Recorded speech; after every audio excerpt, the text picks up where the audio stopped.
Ashraf Shaikh, okay Ishant Gaikwad, ए रवी गणेश आगे ये ना रवी केशव कांबळे, जरा खाली पाठवा पहिले हा पाठमोरा करून परतणार मोहसिन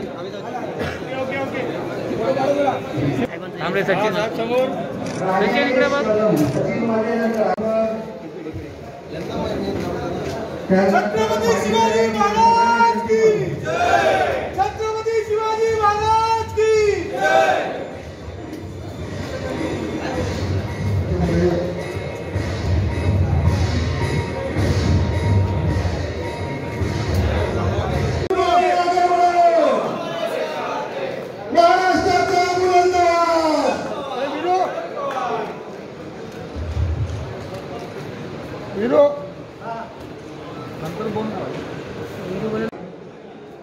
महाराष्ट्र राज्य राष्ट्रवादी युवक काँग्रेसचे प्रदेशाध्यक्ष सन्माननीय श्री मेहबूब शेख साहेब यांचं शाल पुष्पगुच्छ देऊन या ठिकाणी स्वागत करायचं जोरदार उपस्थित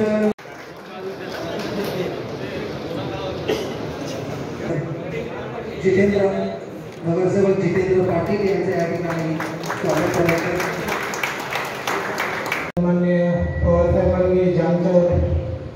युवकांची जबाबदारी टाकली मागील वर्षापासून सातत्याने ठाण्यामधील प्रत्येक युवकांना न्याय देण्यासाठी किंवा छोट्या छोट्या कार्यक्रमात वैयक्तिक सहभागी होऊन ज्यांनी या ठाण्यातील सर्वसामान्य सर्वच युवकांना माझे युवक म्हणून पाहिले ते असे आमचे लाडके प्रदेशाध्यक्ष सन्मान्य मेहबूब शेख यांचे मी ठाणे नगर स्वागत करतो।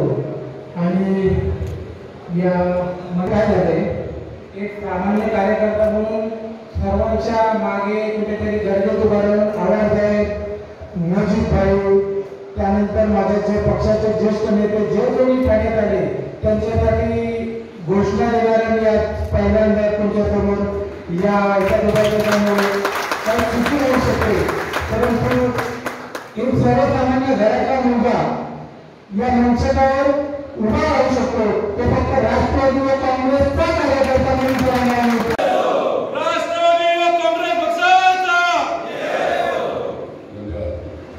आवाज थोडासा कमी होता पण ठीक।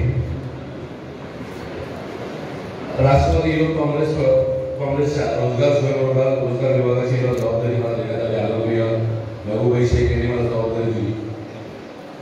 त्यांचं मला जेव्हा जबाबदारी दिली तर त्यांचं ध्येय एकच होतं, त्यांचं म्हणणं एकच होतं की आपल्याकडे असणारा कार्यकर्ता आणि आपल्या पक्षाकडे काहीतरी अपेक्षेने बघत असणारा तरुण तरुणी युवक युवती या प्रत्येकाच्या पोटाला हाताला काम आणि पोटाला घास हा मिळालाच पाहिजे आणि त्या हेतूने राष्ट्रवादी युवक काँग्रेसच्या रोजगार विभागाची स्थापना करण्यात आली। आजच्या परिस्थितीत रोजगारापेक्षा देखील स्वयंरोजगाराकडेच कल द्यावा। स्वयंरोजगार जितेंद्र साहेबांचा युवा कार्यकर्ता हा कसा असावा, त्यांनी त्याच्या प्रभागामध्ये कसं काम करावं, पक्षाला युवकांकडून काय अपेक्षित आहे, पुढच्या इलेक्शन मध्ये 2022 मध्ये राष्ट्रवादी युवक काँग्रेसचा हा कार्यकर्ता युवक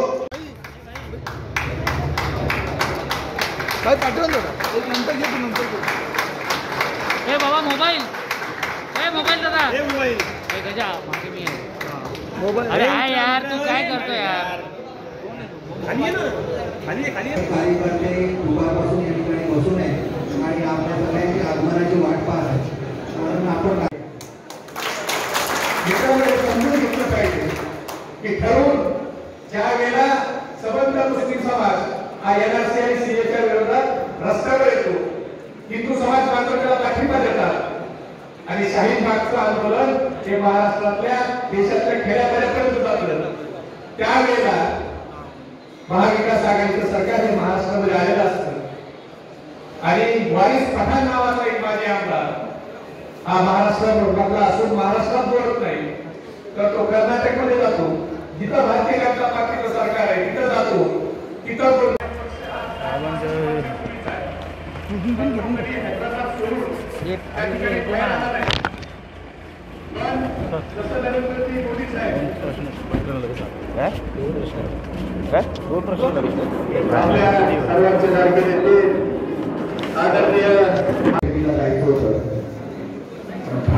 नेहमी शेत आला आणि मी गेलो नाही चांगलं गेला असता म्हणून मला तो वळवला आणि आज नेहरू शेख साहेबांना सलाम करण्यासाठी इथे आलोय.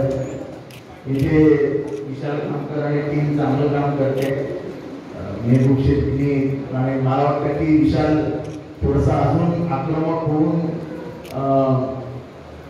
आपल्याला काम करावं लागेल. केंद्रावरती हल्ला आपला जोरदार झाला पाहिजे.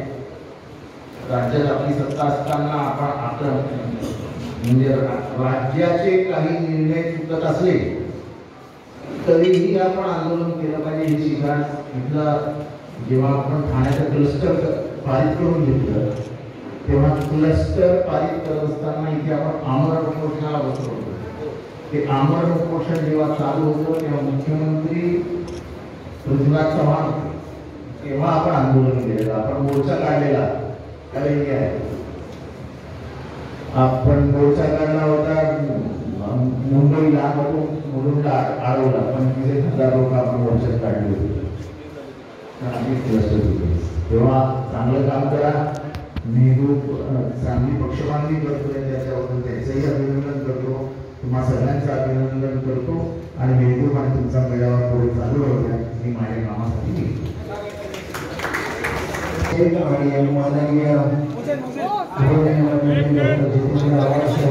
अरे मागे हो मागे हो बस बस बस पूर्ण मागे हो.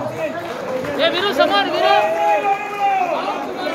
हे मोबाईल मागे का मोबाईल मोबाईल आगे बढ़ो हम तुम्हारे साथ हैं आगे बढ़ो हम तुम्हारे साथ हैं.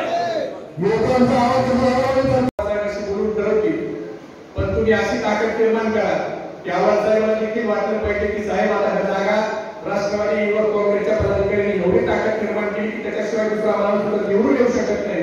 म्हणून ही जागा आपल्याला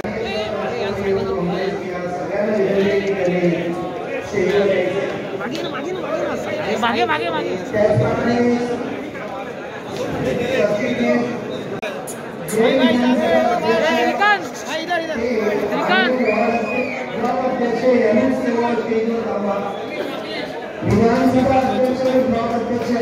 मेळाव्यामध्ये काय संबोधित करण्यात आलं आणि केंद्राला टार्गेट तुम्ही केलेलं आहे? मुळात असं आहे की केंद्र सरकारचं जे आत्ताचं धोरण आहे त्यात महागाईचा प्रश्न असेल, वाढती बेरोजगारीचा प्रश्न असेल. आज केंद्राच्या धोरणामुळं आपण पाहिलं तर गेल्या 45 वर्षात जेवढी बेरोजगारी झाली नव्हती तेवढी बेरोजगारी मागच्या 6 वर्षामध्ये झाली. हे मी सांगत नाही तर हा नीती आयोगाचा अहवाल आहे. आणि त्या बेरोजगारीच्या विषयी त्या ठिकाणी युवकांना कल्पना असली पाहिजे आणि युवकांच्या समोर जे बेरोजगारीचं जो प्रश्न त्या ठिकाणी आव वासून उभा आहे त्यासाठी स्वयंरोजगार विभाग आम्ही राष्ट्रवादी युवक काँग्रेसच्या माध्यमातून सुरू केला आहे. लवकरच जानेवारी महिन्यात आपल्या ठाण्यामध्ये देखील त्याचा एक महारोजगार मेळावा होणार आहे.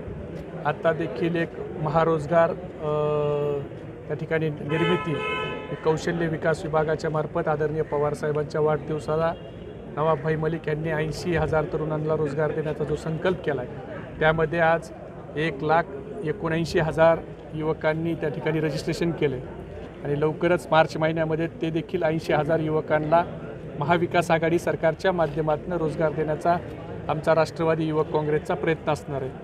आणि स्थानिक स्वराज्य संस्थेच्या निवडणुकामध्ये आदरणीय पवारसाहेबांनी जे सांगितले की जास्तीत जास्त युवकांना भविष्यात संधी द्यायची त्या पद्धतीनं विधानसभेत देखील आदरणीय पवारसाहेबांनी मोठ्या प्रमाणावर युवकांना संधी दिली होती आणि उद्याच्या स्थानिक स्वराज्य संस्थेमध्ये देखील युवकांना मोठ्या प्रमाणात संधी देण्याचा आदरणीय पवारसाहेबांचा मानस आहे.